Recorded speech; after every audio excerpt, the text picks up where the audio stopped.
There was a man named John who lived a quiet, simple life in a small town.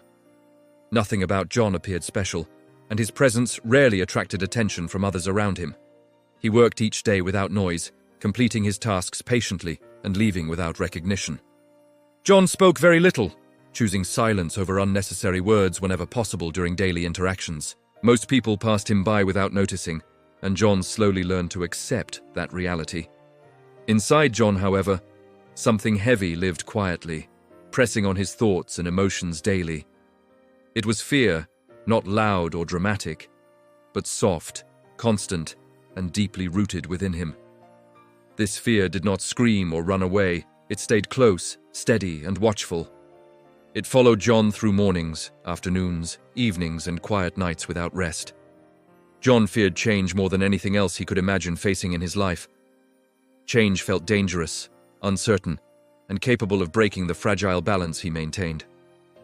Every morning, John walked the same road to work, following familiar steps faithfully. Every evening, he returned the same way, comforted by repetition and predictability. The path never changed, and neither did the thoughts that filled his quiet mind. John stayed in the same job for many years without excitement or growth.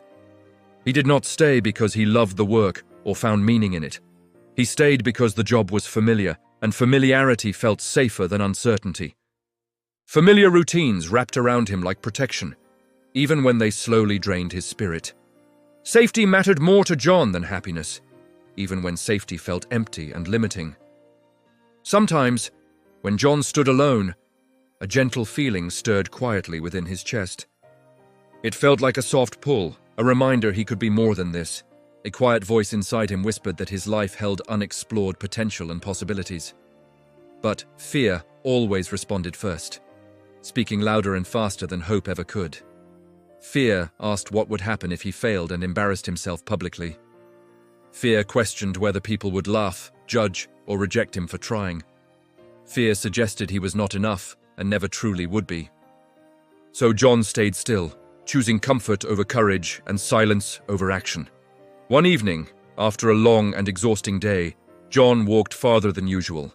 His steps slowed as he reached an old bridge outside the town's quiet edge. The bridge was small, weathered and peaceful, untouched by noise or distraction. Below the bridge, a river flowed slowly, calmly, and without hesitation. The river never stopped moving, no matter how quiet or uncertain the surroundings became. John stood there longer than usual, watching the water move steadily forward. The river reminded him of something simple yet powerful about life and movement. It moved without asking permission, without knowing what waited beyond the bend.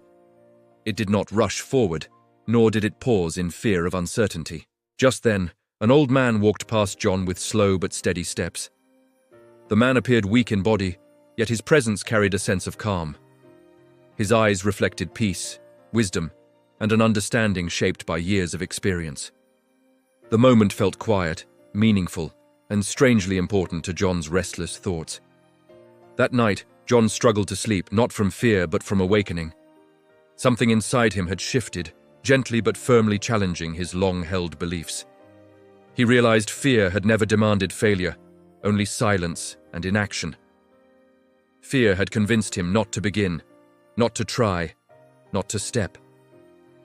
The following morning, John returned to the bridge with a heavy heart. His hands felt cold, and his thoughts raced with doubt and hesitation. He stood still again, listening as fear whispered familiar excuses softly. Fear encouraged him to turn back and accept life exactly as it was. For a moment, John almost agreed, tempted by comfort and predictability. Then he remembered the river and its quiet, unstoppable movement forward. He remembered how it flowed without certainty, yet never allowed fear to stop it. John took one small step onto the bridge, barely trusting himself. Nothing dramatic happened, and the bridge remained steady beneath his feet. The world did not change, and the sky did not fall around him. He took another step forward, and his breathing slowly began to calm. With each step, fear softened, losing its grip over his thoughts. When John reached the other side, he felt something unfamiliar but peaceful. It was not happiness or confidence, but a deep sense of calm. John finally understood that facing fear does not make it disappear completely. Instead, Facing fear makes it quieter and less powerful over time. Days passed, and John began noticing small but meaningful changes within himself. He spoke when he once remained silent and expressed thoughts he once buried. He tried things he previously avoided, even when fear arrived first. These were not big changes, but small steps that slowly reshaped his life. Fear still appeared, but it no longer decided his actions or direction. John learned that fear grows when watched, but shrinks when walked through. One evening, John returned to the bridge and reflected quietly on his journey. He understood that fear still existed, but it no longer controlled him. John still feels fear today, just as everyone else does in life. But now he knows fear does not define him or his future. You do not face fear to become brave or extraordinary overnight. You face fear because remaining still costs more than moving forward. Fear is not a wall meant to stop you permanently. Fear is a doorway waiting patiently for you to step through. You do not need loud courage or dramatic strength to begin. You only need quiet movement, steady breath, and gentle persistence. One step forward can change how fear holds power over you. One breath can calm the voice that once kept you frozen. That is how fear slowly loosens its grip on your life.